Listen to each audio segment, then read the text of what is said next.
Welcome back to the Bows and Bears podcast. This is the second episode of the Vegas series that we are doing. It's the last episode because Vegas is over. So I think we're planning to discuss results and talk about our bets because I don't think any of us got many right.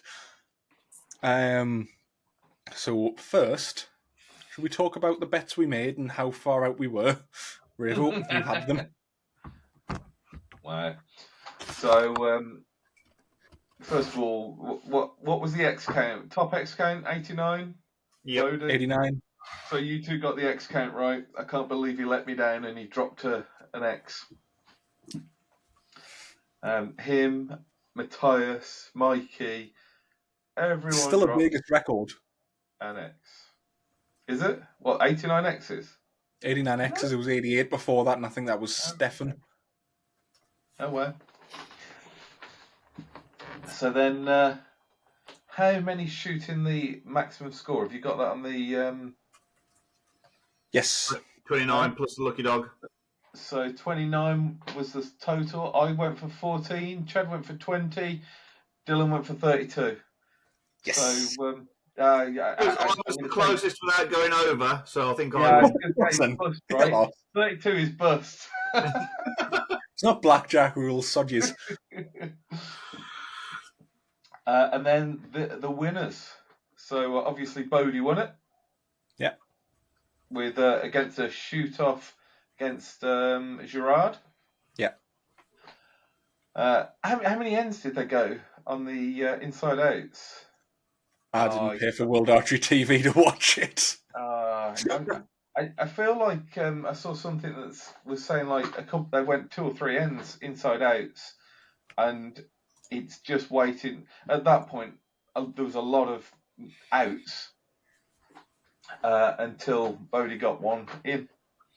So I went with Perkins. So Perkins was a little way off, 85 X's, but he still made the shoot. Pardon? Came third. Did he? Yeah. There you go. I'll take that as a close win. Chad went with Nico. And Nico didn't win or get to, I don't know how far he got into the final. 20 seconds. He won the World Series though, didn't he? So I weren't that far off. He won the World Series. So I give Chad Light a point for that one because, you know, he got a win out of Nico just in the wrong tournament. And he blew it too early, that's what it was. Yeah. Well, do you know, it's funny you say stuff like that because at the point you win the World Series, I wonder how many people have won the World Series and won Vegas in the same year. I bet that's got to be a low, if not impossible number. I know with here in Britain, we've got the back-to-back National Indoors weekend, and I'm not sure if anyone's actually won both in the same weekend. Don't think so. It's one of those curses indoors. I can't remember if I've done it once. Pretty sure you've done it once. If I have, I've only done it once, but the curse still sits there. It's so rare that you win both.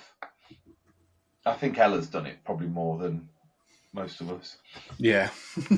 With Vegas though, you got people that choose to shoot 27s, or if they go out there just for the WA stuff, they tend to shoot 23s. And the 23s never tend to win Vegas. Well, you've then got Matthias, who went to X10s in the shoot-off. He's trying to play for the inside out, was he? Yeah. And I bet if he just stuck 23s all weekend, that boy can pound.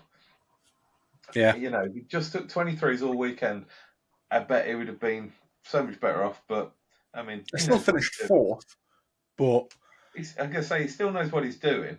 He obviously won it last year, so he knows. Yeah, he knows what's going on. Right, on the women's, yes. Have you got it? Grayson Fletcher, Fletcher. The only female to shoot a 900. Yep. So again, I've not got archery TV. I wish I'd purchased it now.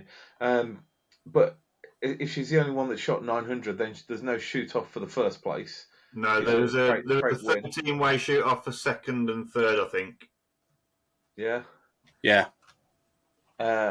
And what have we got? Chad went for Paige Pierce, who came second. Yeah. And Dylan went for Ella Gibson, that came third. Yeah. So, Who did you go for? I went for Tanya. I think she was up there. She was made in the shoot shoot-off. Shoot down. Shoot down. In the shoot-off. Yeah, she came 11th, but she won the Indoor World Series. So also wrong tournament, Revo.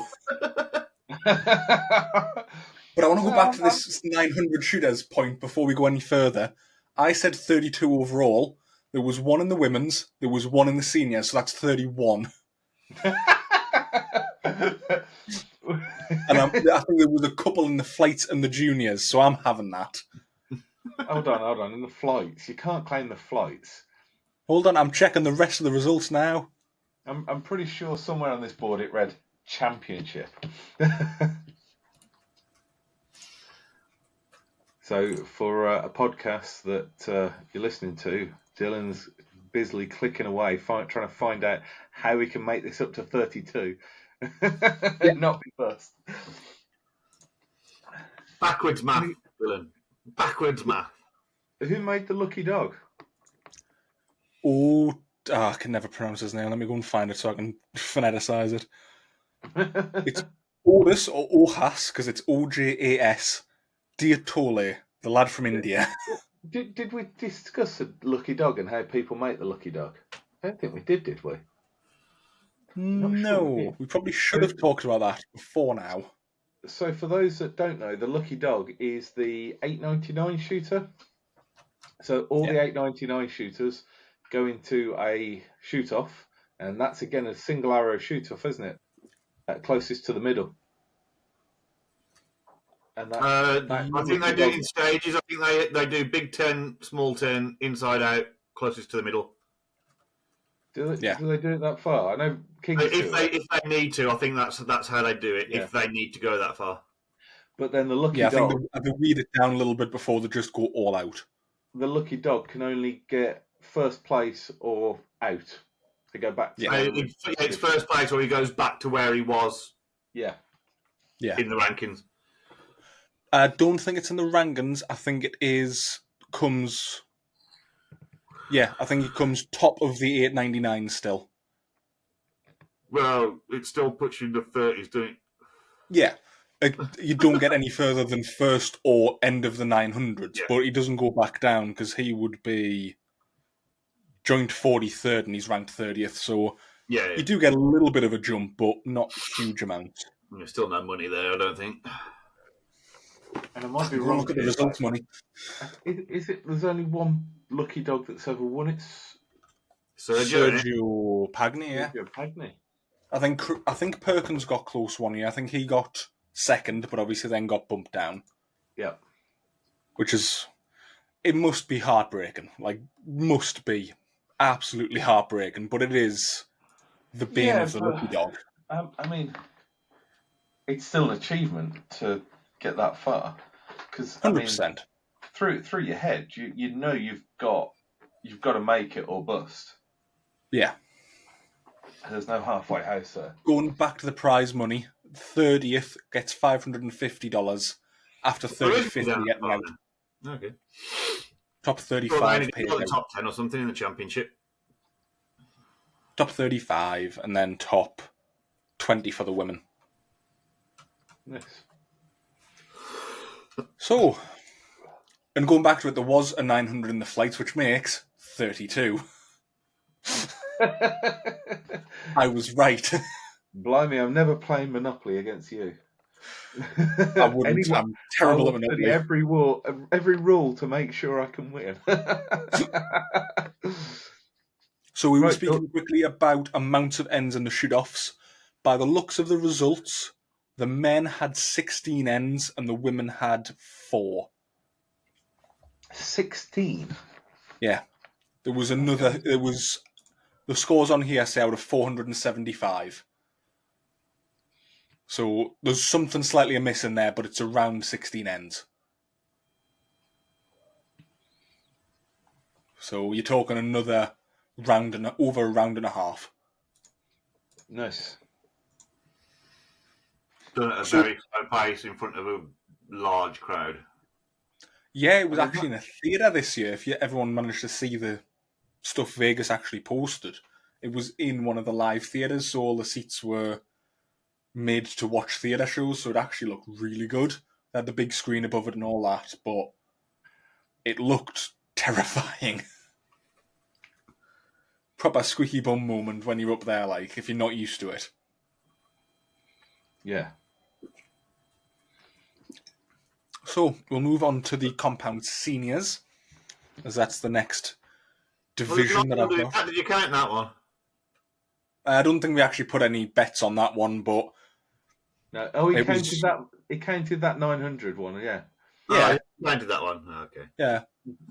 29 Auburn, 1 woman, 1 senior, 1 flight. 32. So the compound seniors was won outright, first, second, and third. There was no shoot-offs for the major podium positions.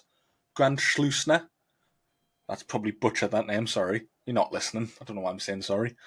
Shot a 900 with a 73x count. Tim Gillingham shot an 899 with a 67x count. And Bill Drake came in third with an 898 with 62x's. Nice. Still no 900s in the recurve, though, I see. No, it looks lower scores than it's been the past few years, whether that's any reason or not. But again, Brady won. I don't think that's a surprise to most. It's Brady. He's kind of the king of recurve archery. Well, it looks like there was a shoot-off second, though. Who was there on the recurve side? On 889. Yeah. Yeah, Brady won by 4 points, 893 with 59 X's. And then there was a shoot-off for second between Thomas Shiralt and Matthias Grande at 899. Thomas won, Matthias came third. So, I mean, I don't keep an eye on the recurve stuff, to be brutally honest. It's not something that I'll look and see who's won, but I've never watched it before, so I don't know whether a shoot-off is common for them, or whether it tends to be outright wins. I don't think there's ever been many tied first places, if any. But still, terrifyingly good scores. I'm sure someone will let us know that someone goes through the history. Unfortunately, to go through all the history on this, you need a Notopedia. If we're wrong, put it in the comments. We do read them. Just be nice about it. We don't pay that much attention. Is it arrogance, not ignorance, or vice versa? One of the two. Interesting how you don't get anyone like South Korean there. Yeah, I think this time of year they're not starting to prep for their outdoor season now, because that's what gets them a lot. I think they're generally always focused outdoors, aren't they? Yeah. I mean, the fact that they're not there for Vegas is one thing. The fact that they're not there for the indoor finals. Yeah. It is strange, but I suppose it's all about what their national governing body says they can do sometimes. Oh, yeah, definitely. I mean, I know from the British Olympic Committee, they're more about more focused on outdoors than 70 metres because that's the Olympic distance, whereas indoors it doesn't hold anything with them. Yeah, 70 metres gets their funding. That's exactly. You come back with world and European medals. That means you can go to the funders and go, look, we're winning stuff at the Olympic distance. You go and win Vegas or the Indoor World Series or Nîmes or any of them, and they go, all right, cool, you're shooting at the Olympics. Yeah. It's a shame because... It's odd now because, unfortunately, as much as it is all about the Olympic distance, in terms of world rankings and that, it's about all three categories between the Olympic distance, field, and indoors. Yeah. Which I think is why you see during the 6 months of indoors, any South Koreans in the top 5 tend to drop off because they don't shoot it. But then come the outdoors, they jump straight back to where they were normally. Yeah. And the final category we've got on here, before we go on some ramblings about Vegas, is the recurve women. There was a shoot-off here again for first place between Casey Koffold and Victoria Sebastian at 883. Casey won, Victoria came second, and then you had Katharina Bauer from Germany on an 879 third. So again, 4-point difference between there, but again, good scores with a struggle stick. I'm looking if I can hit a 40 centimeter face with a recurve. I don't know what a good score for a recurve is. I've shot 20 yards on a small face once, and it made me want to scratch my eyeballs out because any mistake is really reflected. I mean, I shot at Portsmouth with a recurve tonight, and well, I'm not sure I'd have made the page on this. What was your 3 dozen score? And we'll see where you lined up. Sorry, your 2.5 dozen. 2.5 dozen. Let's have a look.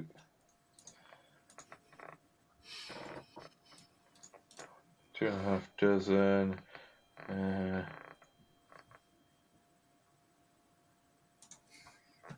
74. 274. So 822 would be your score.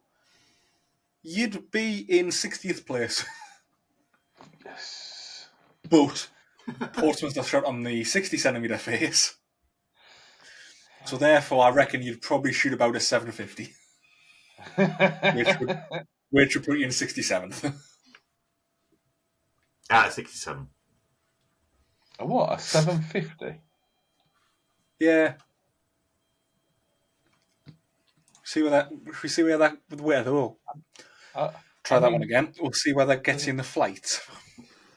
There's an Ashley Connor that was in the Championship League, and he came somewhere around that point. So, Ashley, you'd be in flight Ashley Connor, 5. if you're listening, I'd be joining you on about that score if I could keep it going for that long.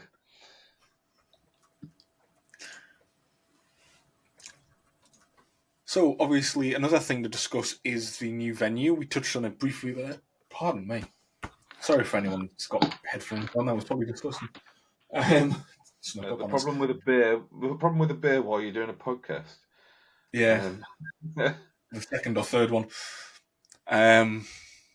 So, obviously, the new venue, I think, seemed a good success. I haven't seen any complaints. The trade show looked... Sorry, the only one I saw... what was it? Flights Practice Hall, bit small for 2,500 flight shooters. So, yeah. I mean, with flights, it's a hit and miss of how many people are going to want to practice lots. You know, a lot of people. How many people are practicing versus gambling and drinking? Yeah, exactly.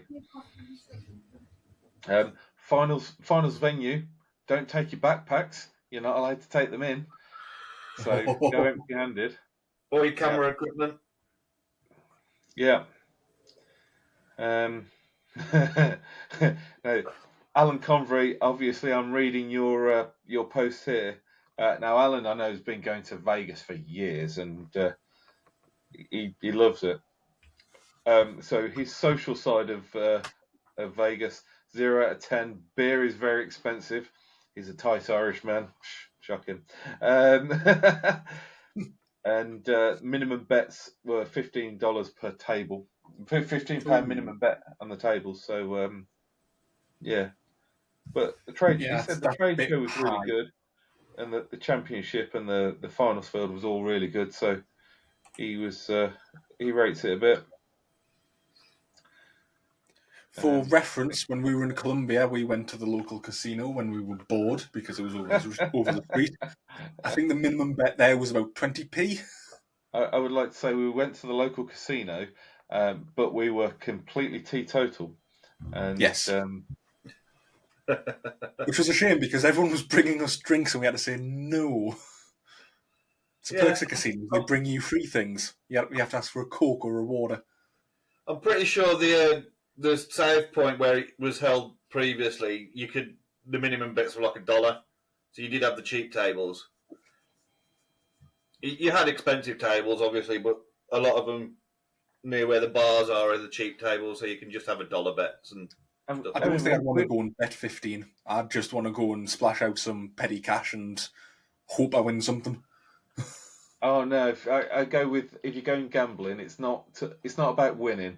It's about how slowly you can lose it. I know I can lose my money slower than Colin Jeans. Colin Jeans, when we went, he was walking up, spending a lot of money and walking off. So unlucky you, Colin. I did it once on the roulette. I think it was roulette, and made sure I walked away with more than I walked in with. So. Yeah, I did that in Colombia. Put 60,000 pesos down and came in with 250,000. Paid for food that night. It was a bonus. I think Ella's was the best. I think she put something like 6,000 pesos down and came away with like nearly $1 million. Yeah, that girl was just getting blackjack every time, wasn't she? She hit 6 or 7 in a row. Yes. The dealer was starting to look at the table because it was all Brits, all archers, looking at us going, "Are you counting cards?" No, just that lucky. I felt like I was basically giving my money to Ella that night. Yeah. Because as I was losing the hand, she was winning it. Yeah, house lost that night.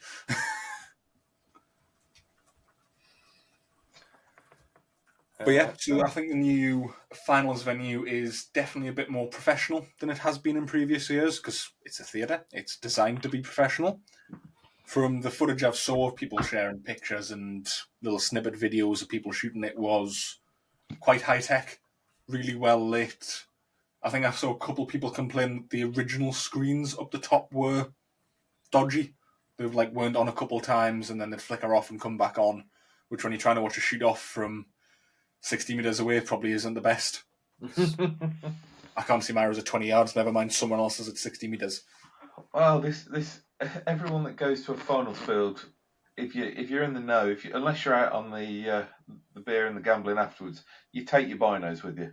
You always take your binos with you because it's the quickest view you'll see of anything, probably the best view you'll see of most things. So if you go to Vegas, take a spot and scope if you're going to watch the finals. Get a stable view. Don't be silly. Let you take it in. Buy one cheap when you're out there. Get them a lot cheaper out there than you can over here. Yeah. Save some space. Buy yourself a nice spot and scope from one of the trade events. Bring it back home with you and you've got a new one for outdoor season. Professional tip. That's what we did when we went out and got the year we went out and got married in 2020. Verity came back with a pair of German precision engineering binoculars. Yeah. Oh, the GPO stuff. Yeah, that's the one. Which went well up until I sent an email to said company asking for repair parts, and I think I'd sent the guy into an aneurysm. So I don't think he'd ever seen his equipment in such poor condition before. Only Was it shattered by any chance? I think we should highlight, I'm sorry to be the voice that you guys can't see, but I think we should highlight that was down to user error and misuse rather than the quality of the actual item. I will hold my hand up and say I didn't necessarily look after them as well as I should have done. But they were abuse great. From you, not abuse from Chad. No, it was abuse by me. Chad had nothing to do with it. He did his best to help me look after it. It was all me. So I'll be honest on that one. I am now looking after my Nikons much, much better. So it's not just me that breaks stuff. I think if you broke it, you wouldn't have to ask for parts. Just going, can you replace it? It's absolutely food. I don't break things. I just abuse them. So if you want if you want testers, you got stress test Verity and brake test me. Yeah. For good effort. If you want things carefully looked after, send it to me. I like to take care of my things. Just because I'm heightened or like all over them, send them to Ravo. Needs help. If you want what doing, sorry, Chad? Peanut butter and jelly all over them, send them to Ravo. Peanut butter jelly? Yeah. Peanut butter and jam. Peanut butter jelly. Peanut butter jam. I don't like peanut butter. What are you on about? You got kids, ain't you? Sure, there's peanut butter and jam all over you, all right? There is no peanut butter in my house. Don't like it. Can't stand it. Oh, I know what I'm bringing and hiding in a cupboard next time. I know what I'm going to be throwing at your car.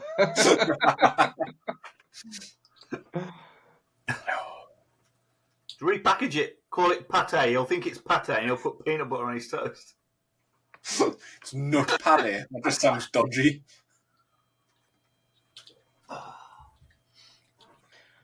So, in honour of the Vegas episode, we're all drinking American things.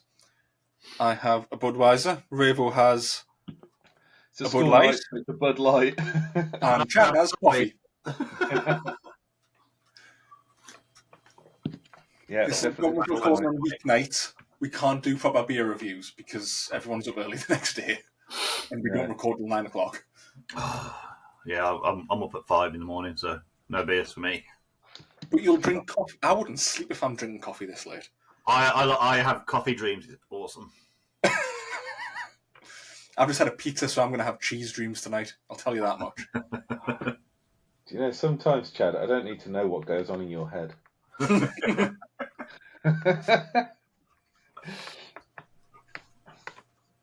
Basically, if you want to know what goes on in Chad's head, grab a strobe light, a multicoloured strobe light, close your eyes and put it like here.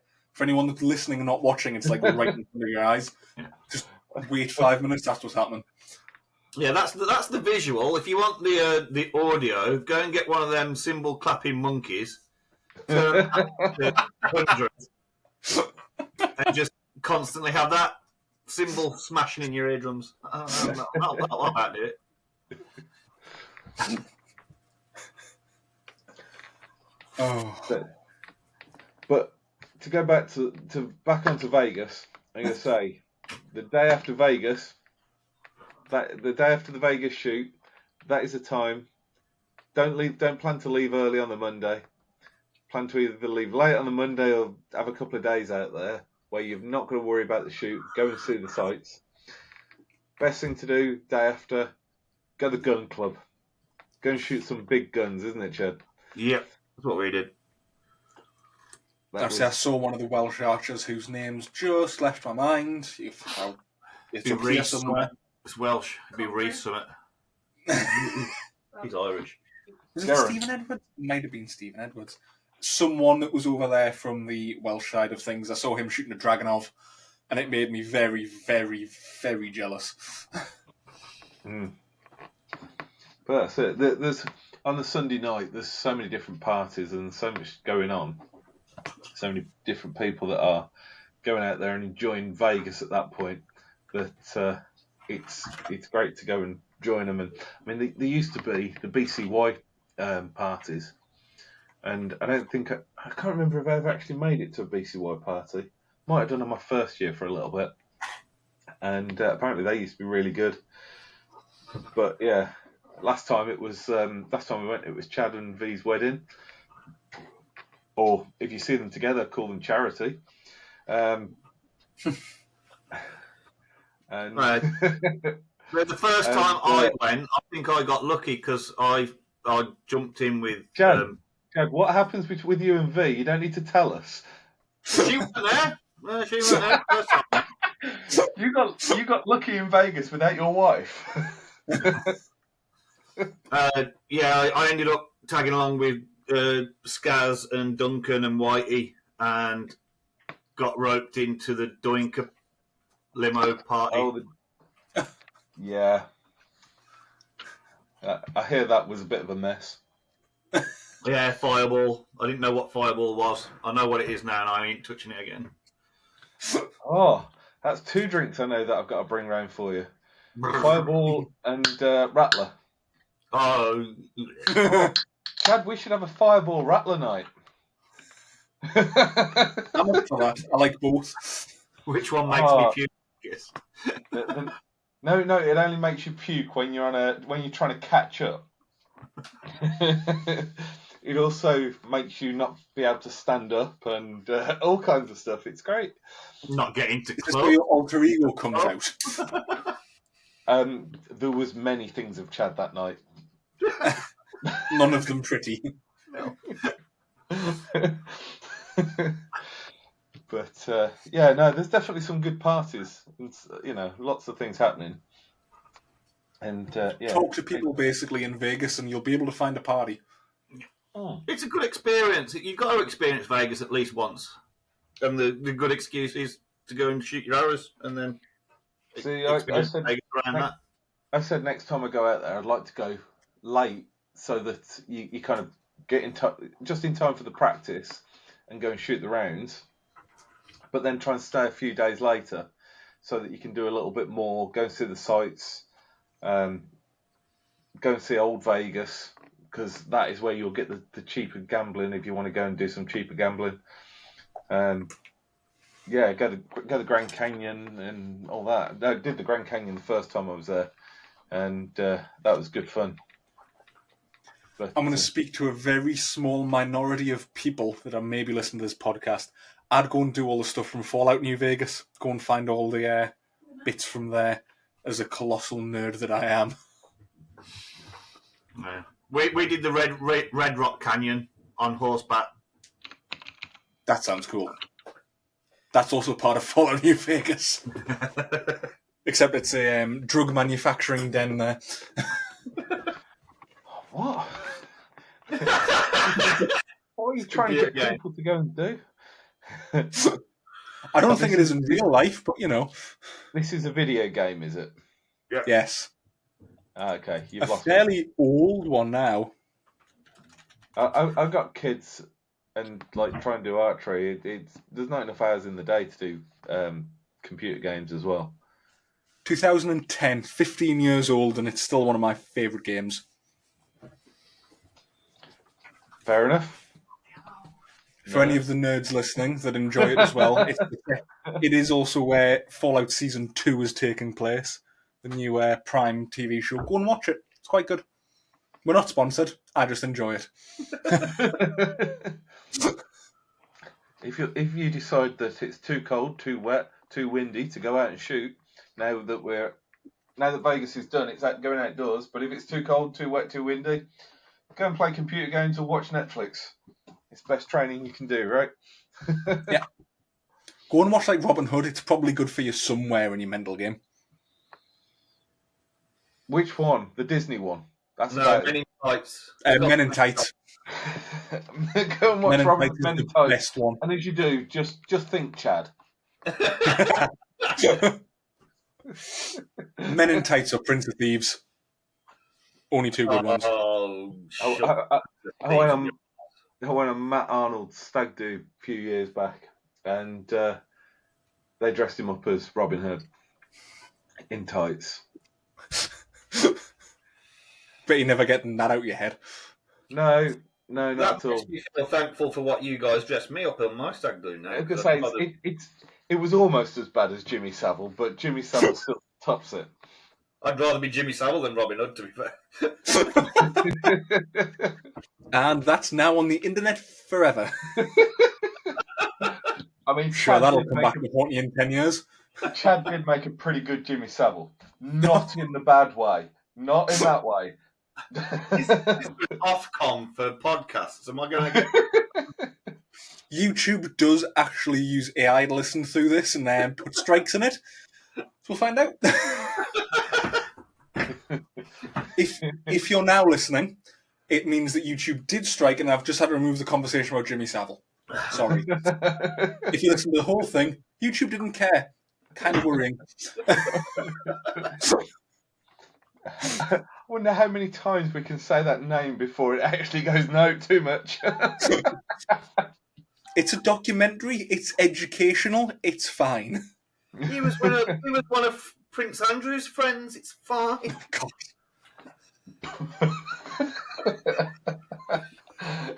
On a fun note, my dad met Prince Andrew when he was in the Navy.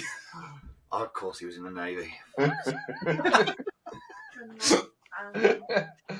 Well, he doesn't go to see the Army or Air Force, does he? Oh, they can get away. He likes to get on a boat where they can't get away. A submarine. Just a dinghy.